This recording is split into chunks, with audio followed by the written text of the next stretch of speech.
We can start, or what is the? Yeah, Professor Ghosh, can we start? Oh, okay. I Yeah, was all just. right. All right. Good evening. My name is Ranjit Mishra and I work at C3 Hub IT Kanpur as Chief Industry Relations Officer. This is C3 Hub 6th edition of monthly webinar. Today we'll be discussing very critical and important topic, which is importance of secured UAVs for India's national security. I'm sure you all are aware of recent challenges India as country facing for UAV security at our border. We are very fortunate to have experts who are part of our elite panel to share their point of view on UAV security. Let me introduce today's panel. We have our first expert panelist, Professor A.K. Ghosh, who is professor at Department of Aerospace Engineering, IIT Kanpur. Our next panelist, Lieutenant General retired P.S. Shankar. He was also a Director General of Artillery, Indian Army. We have next panelist, Mr. Nilesh Parulekar. He's heading the Defense Electronics and Sensor Business for L&T Defense. Lastly, we have Mr. Nikhil Upadhyay, CEO CD Space, and he's representing startup ecosystem in this domain. Now, I would request Professor Ghosh to share with his opening remark, to share his perspective and point of view from IIT Kanpur's per se, what all research and development we are doing in this domain, and how important is UAV security in this aspect. Professor Ghosh, over to you. Yeah, thank you, and thank you to all dignified panelists, from General Shankar to Mr. Nilesh and to the young man Nikhil Upadhyay. It may look very obvious that I have learned from General Shankar, but it will be bad on my part if I don't mention I am learning from Nikhil Upadhyay also. Right? That way, I am fortunate that experienced person, wise person, and young, dynamic person, I could learn from them. And coming back to anti-drone scenario, what happens, what I have seen in academia, whenever there is an opportunity, there is a maramari, right? Okay. Everybody wants to contribute. That's a very good sign.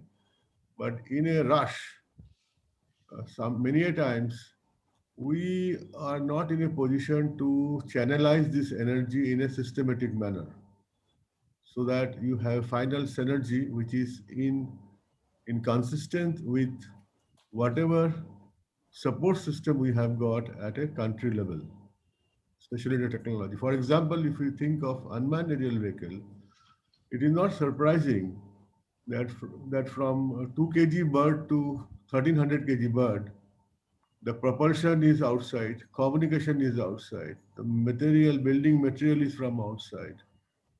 So we are, first handicap is we are not still grown or perhaps grown but not integrated properly to say that this is our bird, this is our child, in terms of knowing the each item carefully and through with the inside dynamics. For example, if you are not making communication chips or communication other peripherals, so we do not know really what is happening there, how to access there, and so that creates a blockage for us to make our UV safeguard, and also to make sure that already something is happening when you are buying a chip or not.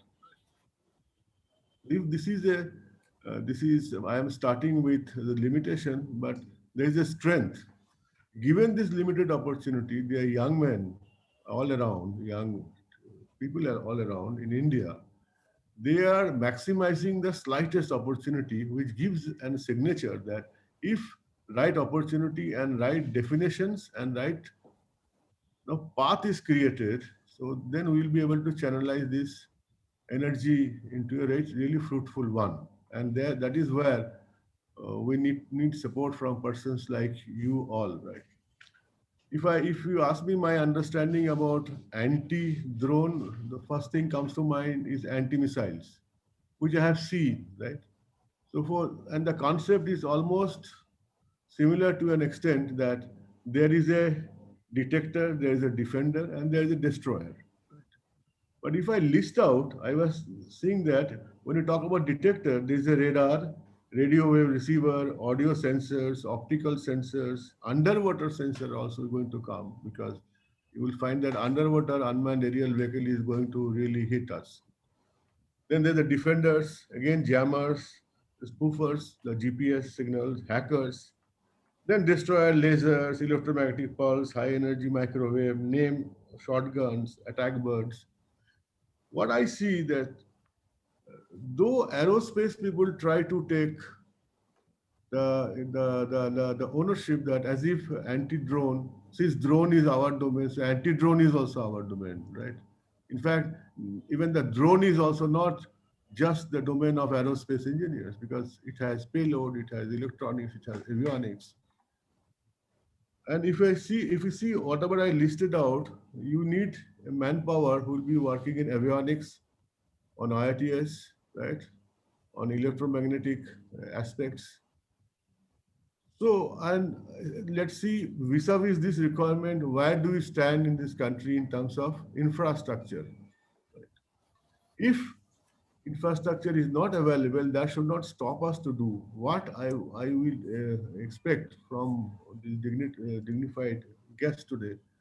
Please guide this generation how to make a move in a manner knowing very well we do not have that much of infrastructure, but if you make a correct step forward, infrastructure building will become automatic. Right? So that there is an intelligent way of we have to move by identifying what we can do at present, what we will be able to do tomorrow. And as far as IIT Kanpur is concerned, I have seen that a lot of efforts are going on. Sorry, in electrical department, in aerospace department, and we have a C3I, what you call Section 8 company. A lot of efforts are being made in integrating startups. Like, in fact, if I'm not mistaken, Nikhil is also sorry, sorry, excuse me.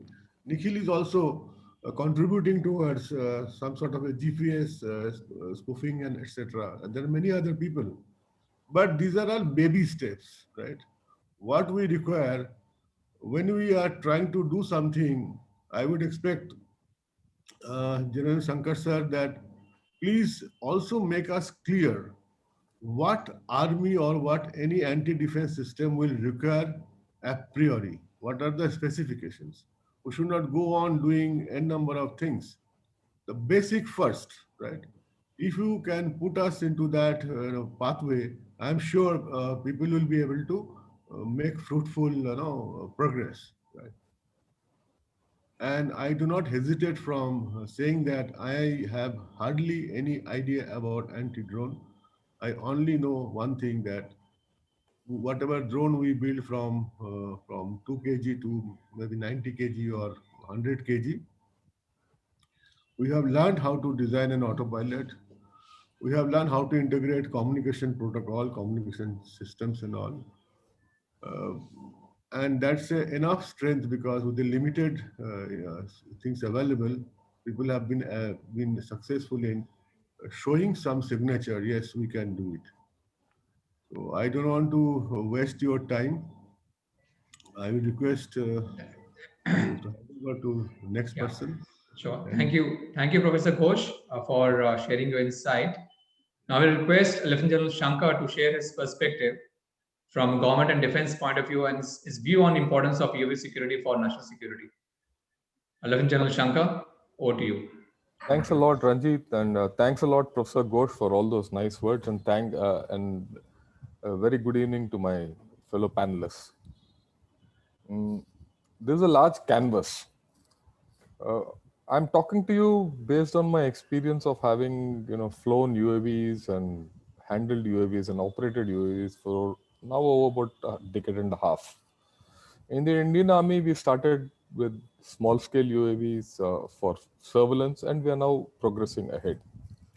But let me put it in perspective. I'll talk a little about how important UAVs are and then get to what we are doing in IIT Madras. And also I know what's happening in IIT Kanpur and where we should go from there. And then I'll talk about how to handle this business of anti-drone.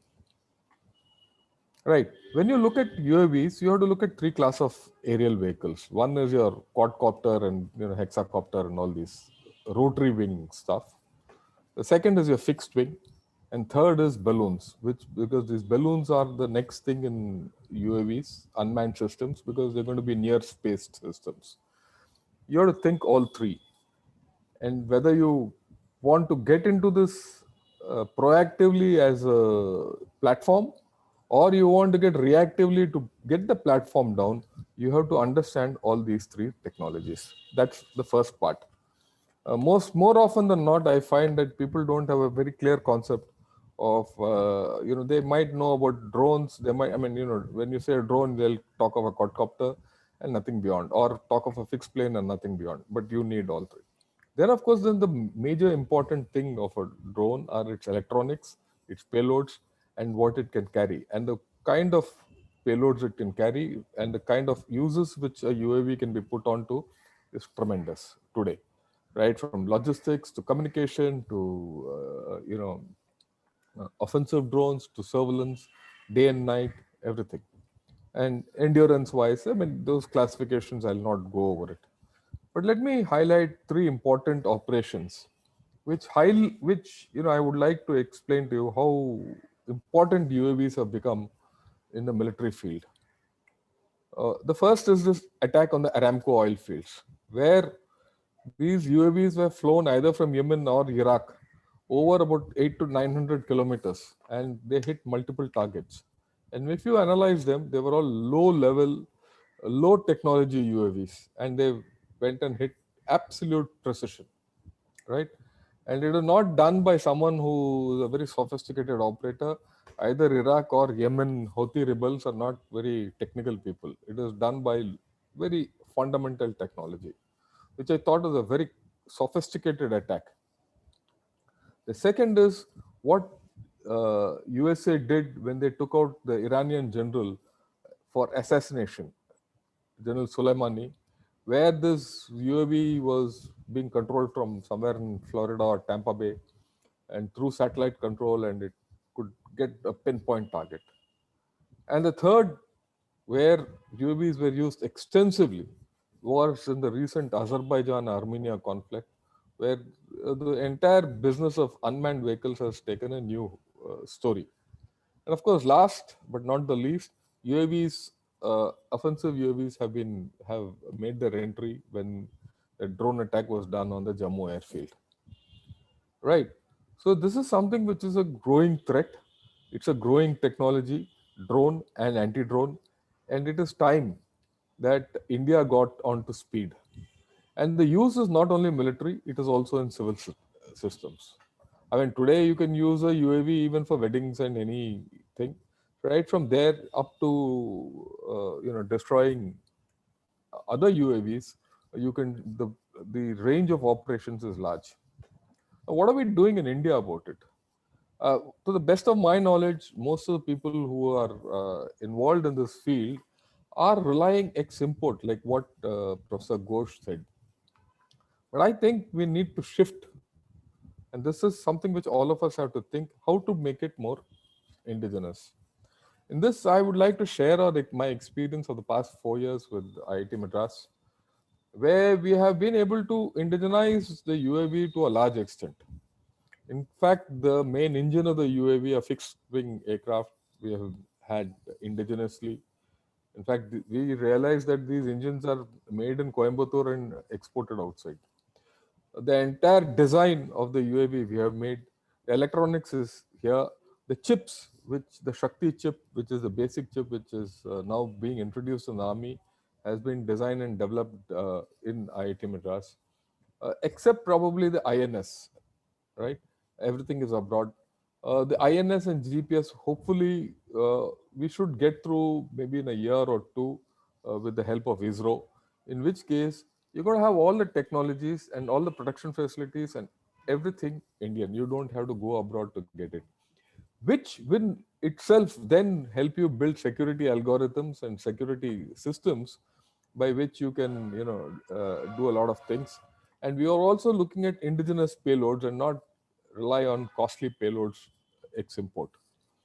But what we lack today, uh, we have the technology, we have everything. What we lack today is the integrative ability and someone to integrate all this in a as a program driven either by the armed forces or the industry or a state department, which we've been trying to get. Because I'm very sure that in a few days, when we've actually had to take a back step because of this COVID business, we've not been able to fly, but I'm sure by the time we fly and get around, we'll be able to put everything together. But we have this thing, and anyone who is interested in getting in onto this program is welcome to get in touch with me. Okay, this is what we are doing at IIT Madras. Now, when you look at a UAV, like what Professor Ghosh said, it's UAV is just a platform. It's not an aerospace thing. It's a multi technology platform, right? Where weaponization can be done. So then you're looking at weapons and armament. You need different kinds of payloads. You need different kinds of lift and drop equipment if you're looking at for logistics, and especially in the armed forces environment. And we also have to look at very seriously at sophisticated propulsion technologies, because the normal electric rotor based UAV, which is normal mode for these quadcopters, won't work in high altitudes, right? They will not have the endurance. They'll be underpowered. They will not have the ability to handle the kind of wind gusts which happen there. So you perforce have to look at even quadcopter based engines, which are IC engine driven. I mean, that's where we are going, and we are working on it, and I think we need to work on it more. Now, when you look at anti-drone systems, you have to understand what is the anti-drone system. In fact, Nilesh and I have had a detailed discussion on this since I advise L&T also on these issues as to how to go about getting an anti-drone system. Because I think right from a normal civilian airport security to military installations, you need to have anti-drone systems virtually installed almost everywhere, right? Because the utility of a drone, a small drone, is it's ubiquitous, it's easy, and it can be deployed anywhere, and it's a danger to society. So to that extent, a certain amount of anti-drone systems have to come in almost everywhere. Um, I mean, let me put it this way: it is something like like cars have come in. Once cars are come in, you have put systems in place how to regulate the flow of cars on road. Something similar has to be done in the air so that the threat from drones is minimized and rogue drones don't have a field day.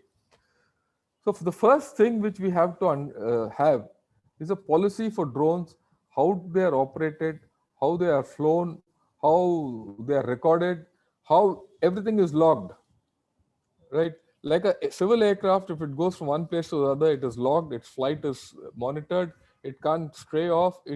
When it goes from one place, it leaves, it gets out of the communication from its starting point, gets into communication with the midway point, and ends up communicating with the last. So it is never lost. So we have to have a system of monitoring of these drones and their usage, especially those which can become dangerous to society and for security purposes. And maybe it can be fixed by a factor of height or payload or XYZ. That's a matter of policy, but we need one. That's the first thing to ensure how you can secure yourself against UAVs and how you can secure UAVs. Both these aspects are involved. That is monitoring and putting everything in a system in place where ev- every Tom, Dick, and Harry can't fly a drone around. And if a drone does pop up on your screen, someone should be able to say, why is this come up on the screen? Or why is it come up in the air? So that kind of a surveillance and monitoring is required. Now, how do you do this? I mean, everyone says, how the hell do you go about doing it? I go from the basics. every drone has a set of characteristics. It is these characteristics which we have to catch if you have to have an anti-drone system. What are these characteristics? The first, sound. The acoustic system is the least explored. It is the cheapest, it's the most passive, and the easiest to deploy. It might not give you the greatest fix, but it will give you the rough direction there's a drone around. The moment you know there's a drone around, even if it's about 5-10 kilometers away, your antenna picks up and you can start getting alerted to the fact that, look, this is something there. Or it allows you to, it enables you to detect something which is out of context or which is not normal. So that kind of a thing we have to have. And I don't find anti-drone people looking at this acoustic business. I've told this to Nilesh also earlier. The first instance, a drone, you catch it by ear, right? So that is something. Then, of course, electronics. Every drone has its control channel. It controls the payload, it controls the bird, and it's got a data channel. You can interfere with all. You can interfere with it and spoof it and take it over, or you send it back to its base or whatever. Okay. Then it has a physical signature of a radar cross section. It has, and that radar cross section at far distances is radar cross section. Once it is nearer to you, it is your optical visualization of the drone. So you can have any system to do this. Then, of course, you have standard, already we have direction finding systems in the armed forces to detect electronic emissions. So the same emission, so those same direction finders can be suitably transposed into an anti-drone system. It's not something great. Okay. Then, of course, drones are low speed systems, so they're easily detectable. And what's more important is that today you're going to use swarms. Swarms are going to be the order of the day, right? Swarms will be used to even beat the anti-drone systems. So you need to have systems where you can detect swarms. Swarms will get detected because of the cross section they give you and the emissions they're going to have. So you have to have a system by which you can know what is doing what. And if you can track the emissions or the communications between the drones, then it's easier. And for that, you need a certain amount of AI built into your system and how swarms operate, right? And that all this has to be online and very fast. Okay. But then the way I look at it, you need to have building blocks and you need to have a systems approach.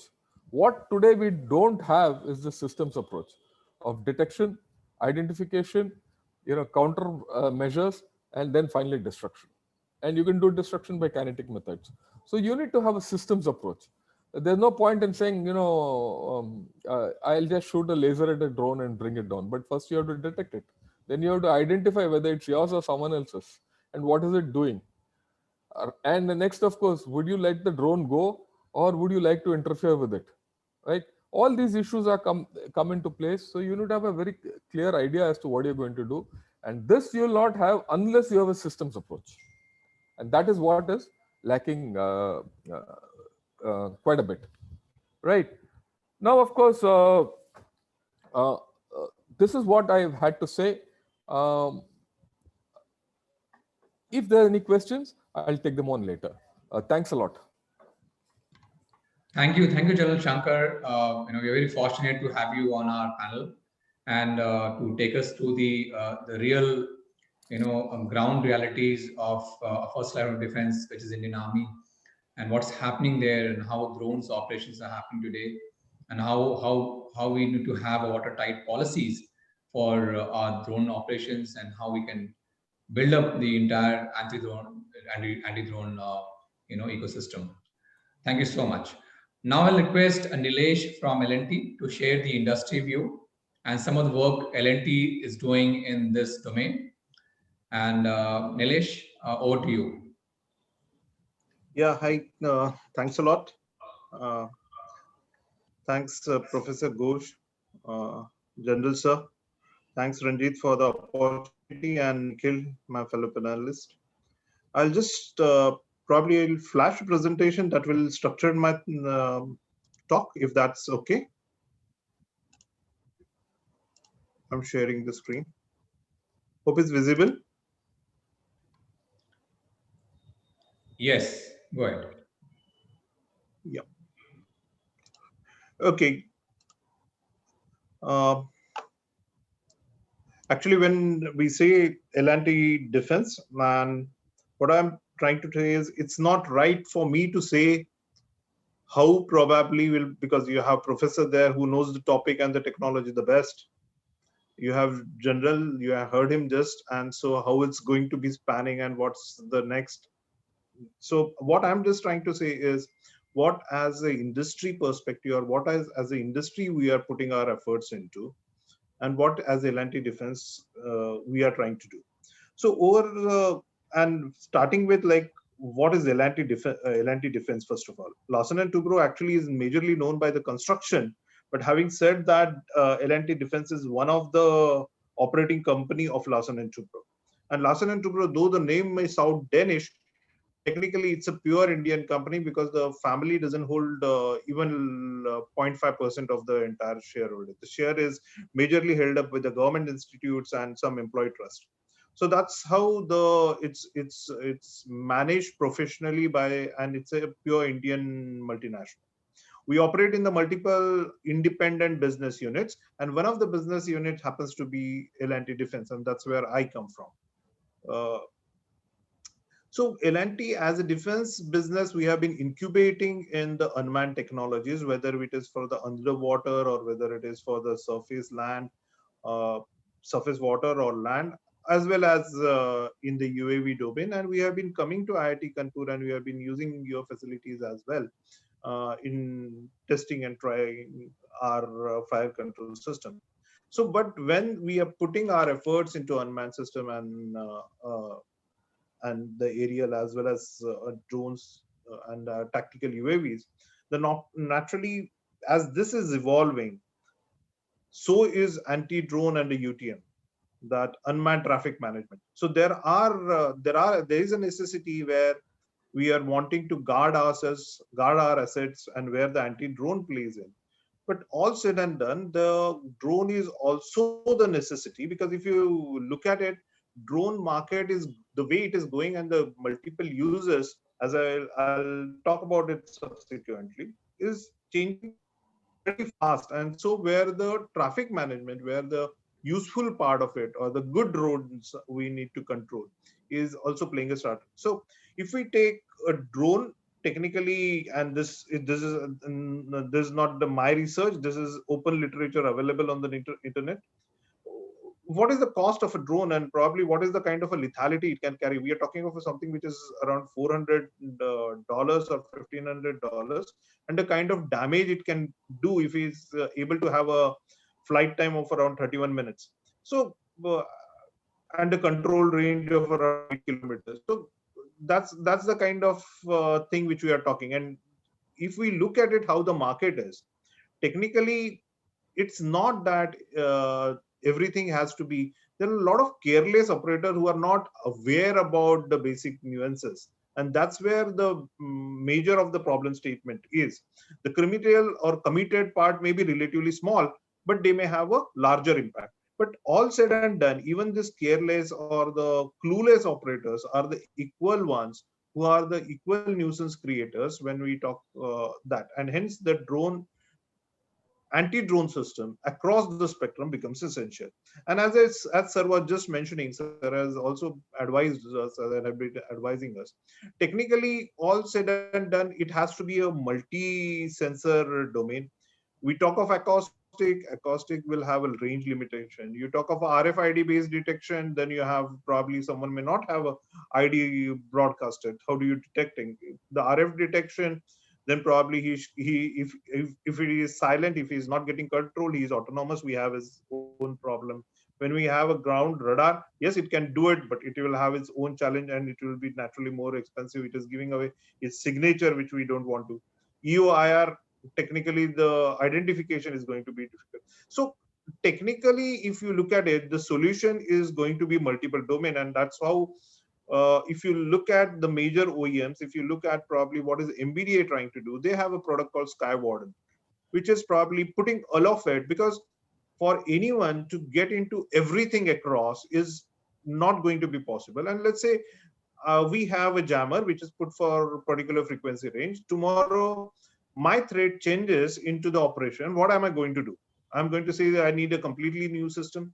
So each of these elements, how do they plug in, and how are we enabling the whoever is the asset owner to change it over a period of time? That's where the complete framework comes in. Same is the case in Israel, if you talk of anti-shield or a drone shield as a product. And what we in L&T we are trying to do is we have our own product suite called ITAX AD. We have our own surveillance radar. We have our own tracking radar. So going right from the air defense right up to the integrating up to the acoustic sensors, a surveillance radar. We have our own guns, our own RCWS, but also now investing into direct energy weapon. Jammer, we are taking some baby steps because that's something which is readily available as a commodity. So that's where we intend to and have the complete spectrum. And it's not that, it's primarily we need to see what's the threat perception. It's primarily need to see what has to be the, what is the investment appetite. Because if I say everything from here to here has to be done, is that kind of an investment appetite have available? Or probably we have a framework in place and grow up the investments, and tomorrow if the situation changes, even have that flexibility of plug and play. And that's where we are creating our own framework. Many of these value chain elements we control on ourselves. Also talking now that we talked about the anti-drone, what we are trying to do in UTM, there is already a policy which is in the draft space and which is already under the DGQA's guidelines, which has been, and if you look at the drone market today, talked of around $2 billion, moving around $11.3 billion in next 5 to 10 years. So, and who is going to be using it across the spectrum? Everyone wants to use it. And if we go further, let's look at the retail shipment growth itself. Close to around 70% of the retail shipment volume, whether it's Amazon India, Flipkart, Zomato, or Swiggy, is handled by those guys on the, online. And if we look at the shipments per day, and that too only in the tier 1 cities, not many tier 2 or the tier 3 cities are actually contributing towards it. But this is the kind of a volume growth which is seen. So even the good drone and the management of the good drones and their flight paths is going to be the equal key.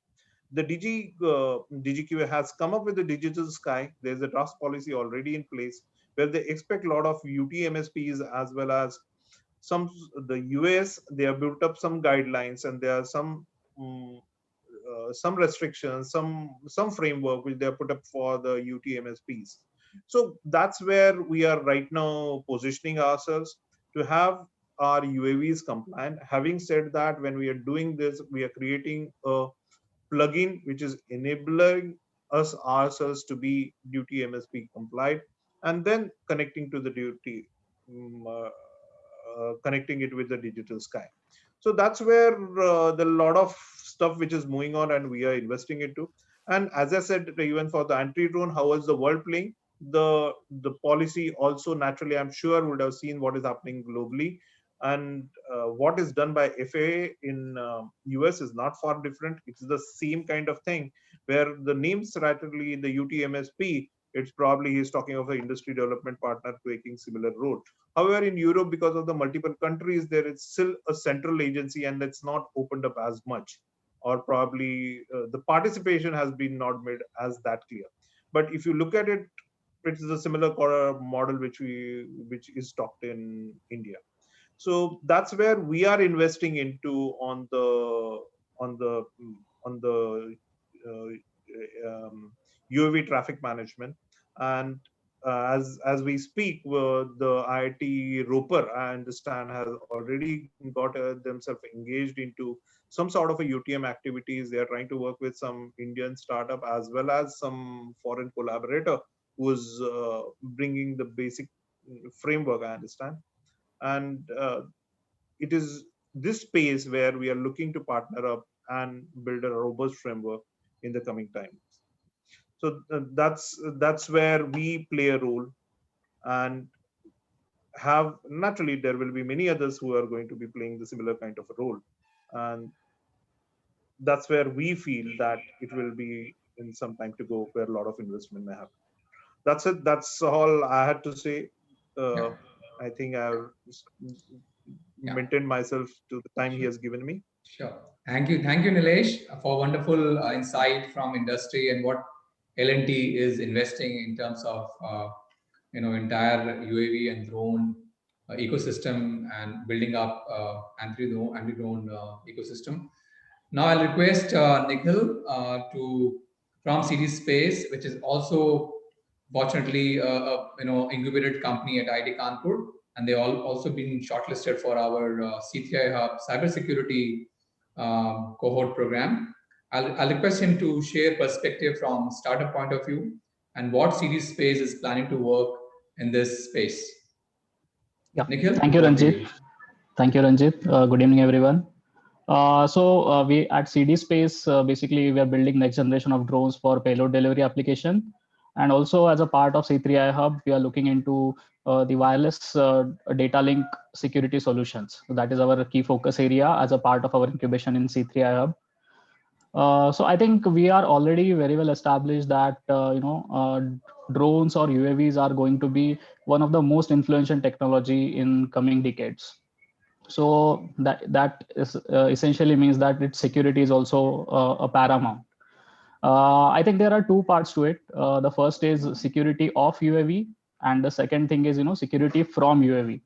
So if you want to put it more technically, basically there has to be an authorized access to the technology, and the second thing is that countering the rogue drones or rogue UAVs and how to deal with them. So as a company, we are primarily focused on the first part, the authorized access of it. And I think the regulators are also playing key role where 3 years ago, there was NPNT infrastructure, which was mentioned, which proposed a methodology from the manufacturer's end where only authorized access can be maintained throughout the flight of the drone. And no person with a bad intention can access a good drone.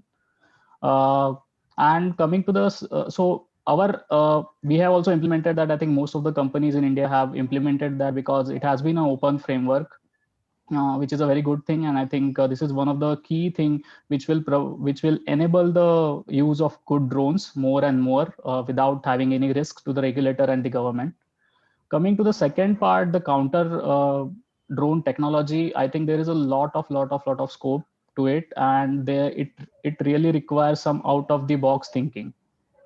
As a country, I think we have so much of a potential, but I think this is a correct time where academia, industry, and most importantly the regulators and the bureaucrats, they should pitch in and collectively try to develop a solution around this.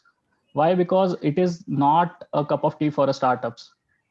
India being a heavily bureaucratic country, most of the parts which are required for the development of any anti-drone technology, they are restricted, and getting them legally in India is beyond the scope of any startup, leave alone developing all these key technologies within India. So in my opinion, as a country, our approach should be go to the technology demonstration very quickly and then slowly build the ecosystem surrounding it. In startup VC world, they say hardware is hard in India, because in India developing a product, it is costly at least 3 to 5 times and at least 10 times slower. And majority of these things are because that imports are slow. Although we want things to be indigenized, but there isn't a proper ecosystem which supports be it startups or be it academia to do the indigenous research. So I think this is one point where C3I Hub can play a very important role, where they are bringing in startups, they are bringing in academia, and probably they should also bring in the bureaucrats, the regulators, where a free hand can be given to the technology builders, where till the technology demonstration phase they can do things very freely.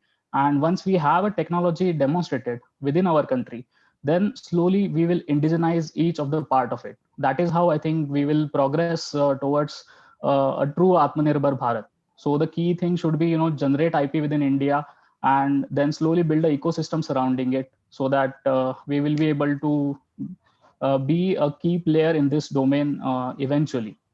Because I think as of now, India is the biggest importer of UAV technology all across the world. But we have very few startups which either develop subsystems or complete drone system fully indigenously. And also, I think that is also not possible given the dependencies on some of the key subsystems. but the idea should be that have an ecosystem in place and then slowly try to indigenize each and every step. So I think that's it from my end, Ranjit. Thank you, Nikhil, for sharing your point of view from startup. And I think that's a very good suggestion that how the government regulatory body could be part of this ecosystem for better secure world, especially the challenges we are facing in this domain. Now I would request to go back to Professor A.K. Ghosh for his closing remarks, quick closing remarks on secured UAV, secured UAV for national security. Professor Ghosh. Yeah, it's a nice sharing of knowledge base. But what I could read from General Shankar or Mr. Nilesh or Nikhil, truly I appreciate General Shankar's, his faith and his execution. That like the way he's motivating IIT Bombay, IIT Madras student, and they started telling we have indigenized few things, right? Perhaps, and the same thing goes with Nikhil, right? And when I talk about Mr. Nilesh and all, they are big players, but they are the parties who can create a ecosystem using these small technology innovators, right? If we build something, if Nikhil builds something, who will fund it? Who will try to scale it up? It is L&T type companies, right? Okay. But then to get funding or to get a support from L&T, it is very demanding because you have to really show that you could do it. You have done it, right? But how to do it, whether we can do it or not, as General Shankar ji is doing, that he's giving a signature to the outside world that we can do it, okay? And there are things available already in vicinity, right? And we have to just see and put them into the ecosystem. So despite limitations we started with, I do see a lot of hope, a lot of possibilities, provided we create some sort of an umbrella where companies like L&T, Tata, or big players are there, and they behave more like an industrialist rather than a businessman. If these big players try to behave like a businessman, then it is the end of a story, right? I will request Nilesh ji and to communicate this. Please, no, this is where the difference has to come. My experience is, whenever I talk to somebody on unmanned aerial vehicle, they first say, "What is the business in the market? What are the opportunities?" Right? It's like grooming your own child. First, you have to make it healthy, right? Then you think of whether you're going to be engineer, director, or you go for a big manager or not. Day one, you cannot say that.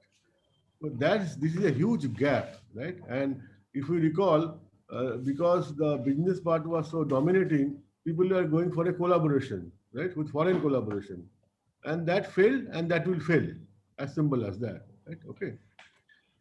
So that is my only request to all of you and General Shankarji in particular. Whatever you are doing, let all the students outside IIT Madras also know it. They get motivated, right? And the startups like Nikhil and all, they should also get those development, what is happening, right? It is, I have seen in my own experience, I have mentored around 15 startups. I have to make a beginning, right? And these young boys made it tenfold, possible. So that is what my experience is. You put one step, there are people who will put 100 steps, but who will put the first step? Is a person, institution like Shankarji, institution like Nilesh Parlukarji, and all. That is what is my the first solution to start to converge to what we need. Okay. Thank you very much. Thank you. Thank you. Thank you, Professor Ghosh. Thank you. Thanks for your very insight closing remarks, and I think those are the very critical points which General Shankar, who was a veteran in this domain, and then industry and collaboration with the startups. And that's how we can work in this direction. I will have one interjection. Sure, sir. Ranjit, today is a great opportunity, right? That we are talking to such big people. It should not end with a webinar. You should find out a mechanism so Sure, sir. that person like General Shankar or Mr. Nilesh Pavlokar, they become an active part of your C3 hub, right? Absolutely, iHub. sir. Absolutely, If you are sir. not able to do that, then you are also doing your formalities, right? No, sir. And No, sir. I can say formalities will not lead to result, right? absolutely, Already sir. Absolutely. you are taking a startup, General Shankar sir, you will be happy that C3 High has sponsored around 15 startups in this area, young people, right? Okay.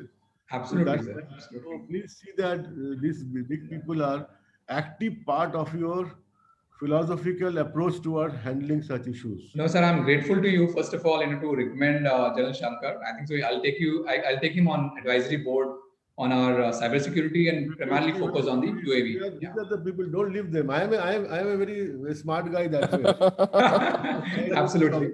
Absolutely, sir. I take point Right. taken, sir. So I request General Shankar to have a quick, share quick closing remarks on this. See, first and foremost, for the past about now 20 years, we've been depending on foreign technology for this drone business. It's time, I can understand that young CEO of a startup saying that we have to look out, but the time is past for that. It is time to look within. Right. Why I say time to look within?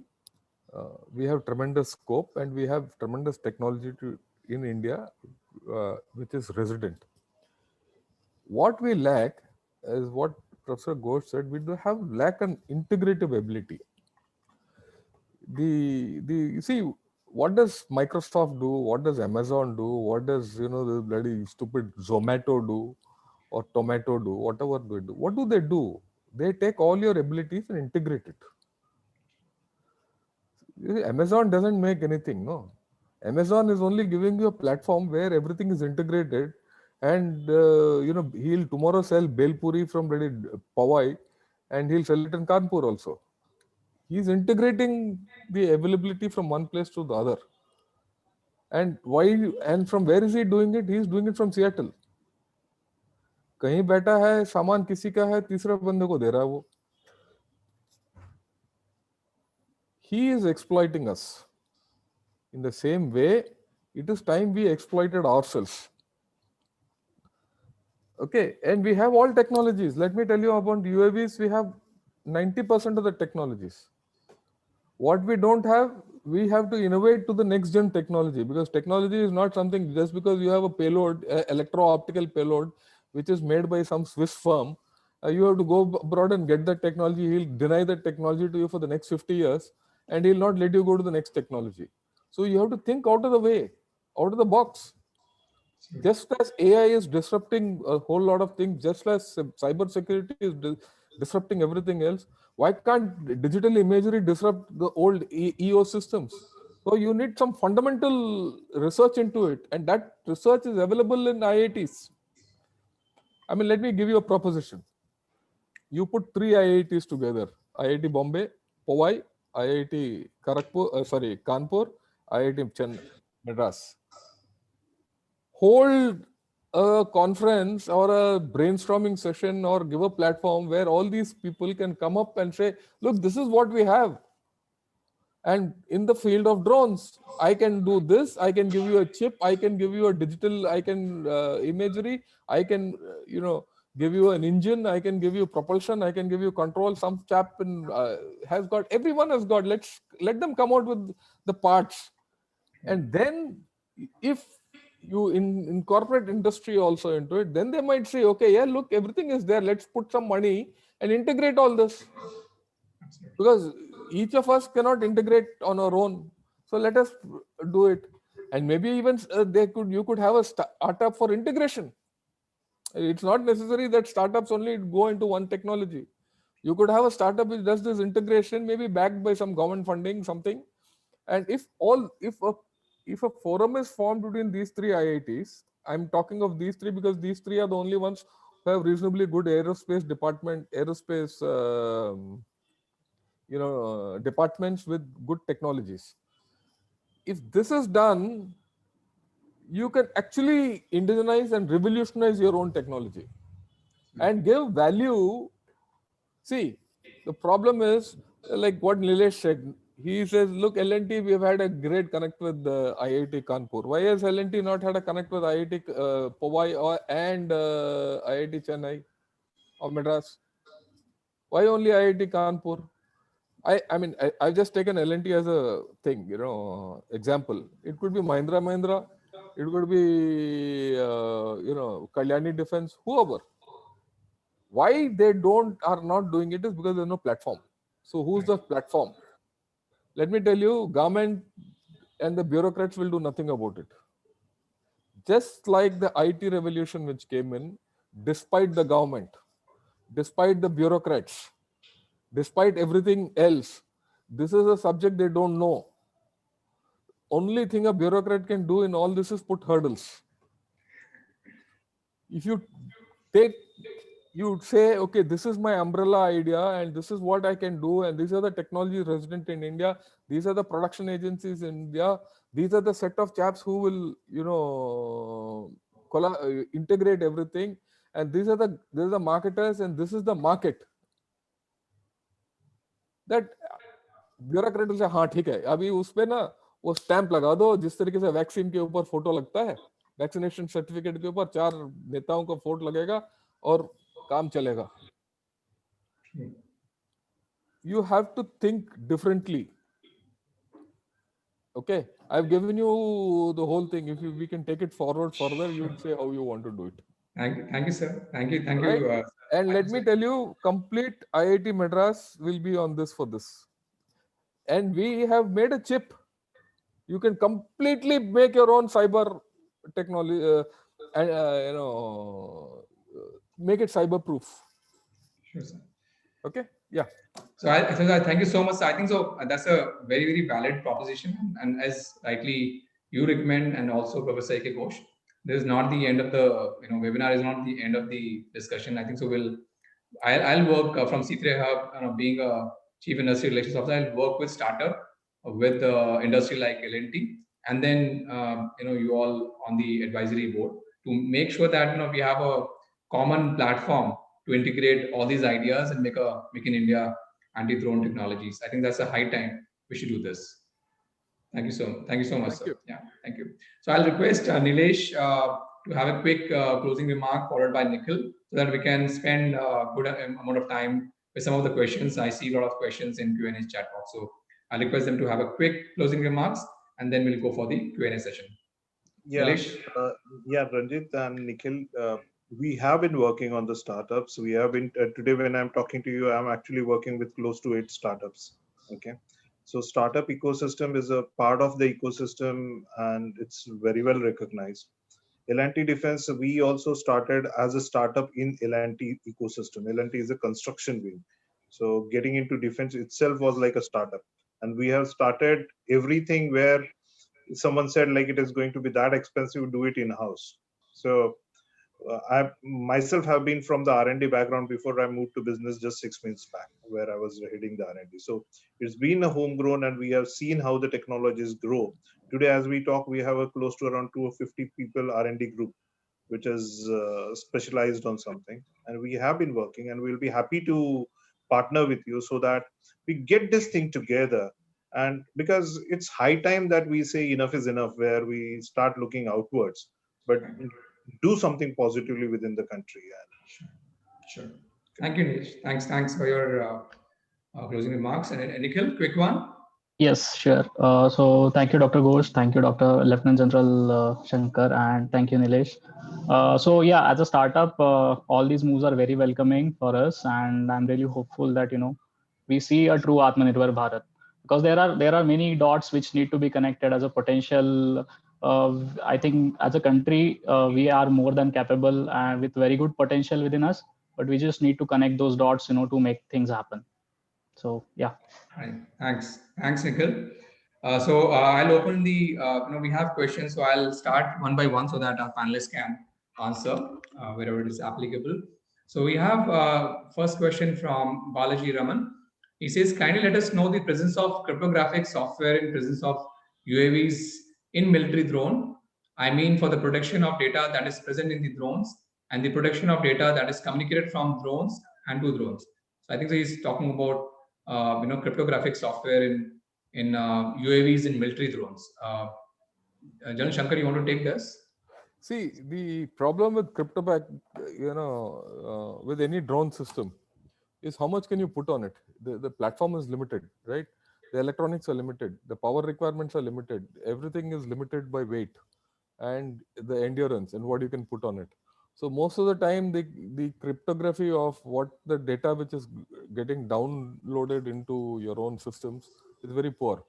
The second part is what does a drone, send back to the mother base? It's about enemy. So if you know, it doesn't matter what if that enemy, what shall I say, comes to know that you know about him, right? The idea is not to reveal your information. Any information about him you're picking up is okay. So the requirement of cryptography on drones per se, especially when you're in surveillance, is very low. So that is why it does not progress. So it's a matter of the amount of load you can put on the on board and the requirement. Both these have reduced the amount of cryptography you can have there. Sure. Thank you. Thank you, sir. We have a question from Aryansh Mohan Bansal. He says, I have an interest in developing and learning about UAV security systems. But as an undergrad aerospace student, I'm unable to get opportunities to work in the same field. Internship or projects in this field for college students are very rare to get. How should an enthusiast like him go forward and get a practical learning experience in this field? Janan Shankar, you want to take, because you I'll take it on. Professor Ghosh can also talk about it. Look, this is a multidisciplinary field. There is no option but to learn. Look, young man, you have the advantage of going into IIT and getting exposure to all this knowledge. I'm not even an engineer. Okay, I never got into the portals of IIT or any engineering college. It is only by experience that I've learned. So if you have this thing, learn. There are a lot of literature available online or in libraries. You just have to learn. Now, it will not come to you easy. Your interest will take you there. It is my interest which took me to all these technologies. That's all I can say. Sure. Thank you. We have from HP Mitra, Ministry of Home Affairs. He's a senior cyber security consultant. He said that, he says that we have not discussed a lot of security aspect from drone, and probably I think so.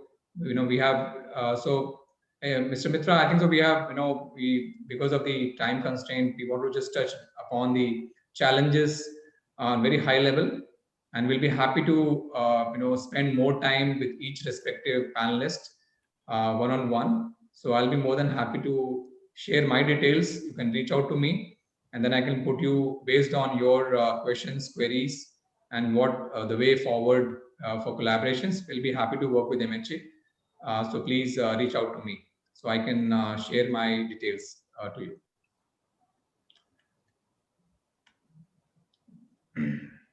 I think, he's talking about some of the questions.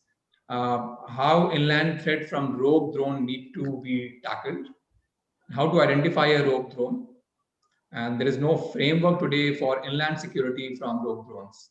So these are some of the questions, how inland threat from rogue drone need to be tackled, and how to identify a rogue drone. Anyone from the panel want to take this? See, the fundamental thing about see, the first thing, like I said, is detection. So detection that anything is rogue comes if it is not in pattern, right? If it is anything which doesn't, say there's a road, a car goes from along the road. If the car doesn't exit the road, there's an accident in between, or he's done something, or it's stolen in between, something like that, isn't it? So similarly, you have to establish a pattern. You have to establish a pattern. Only when that pattern is broken will you understand that, okay, that is a rogue drone. Similarly, you have to have for example, you take a civil aircraft, airport. Airport will have a no-fly zone, a low-fly zone. It will have X, Y, Z. Now, anything which breaches that, it means it's a rogue drone, right? And and you have to start tracking it. You have to have a picture somewhere. So that means you need to have a command center somewhere. You need to have a information flow somewhere. You need to have a command and control system where you can track all these. So it's a matter of iteration and repeated iteration that you come to know that the drone is rogue or not. No drone will come with a signature that I am rogue.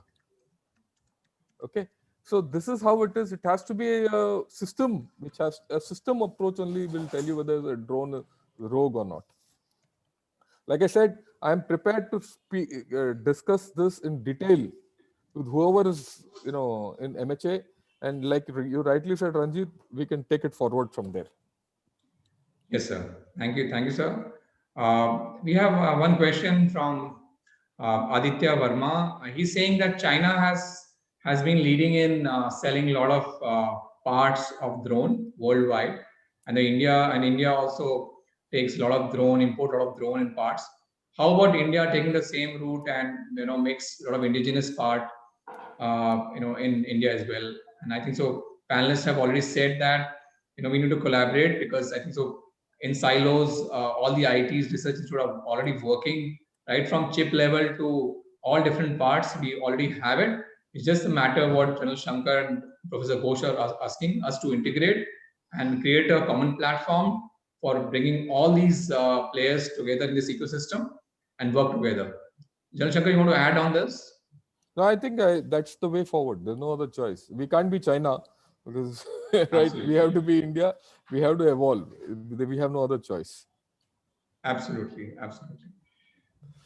So I think so. More or less, we have covered all the questions. And anything else, General Shankar, because we don't get an opportunity to get you on board. You want to add here before we close this I'm session? open to anyone for any advice, free of cost, any amount of time, to take your agenda forward. Right? That's my commitment to all of you. In fact, that's how I started my entire thing with Professor Ghosh also, where we came to know of each other 5-6 years back, and I'll be more than happy to collaborate with all of you. No, thank you so much, sir. We are very glad, and I'll be more than happy from C3 Hub, which is, we also have prerogative and objective vision on focusing on UAV. So we'll drive this and take it forward. Professor Ghosh, so anything else you want to cover before we close this webinar session? Professor Ghosh?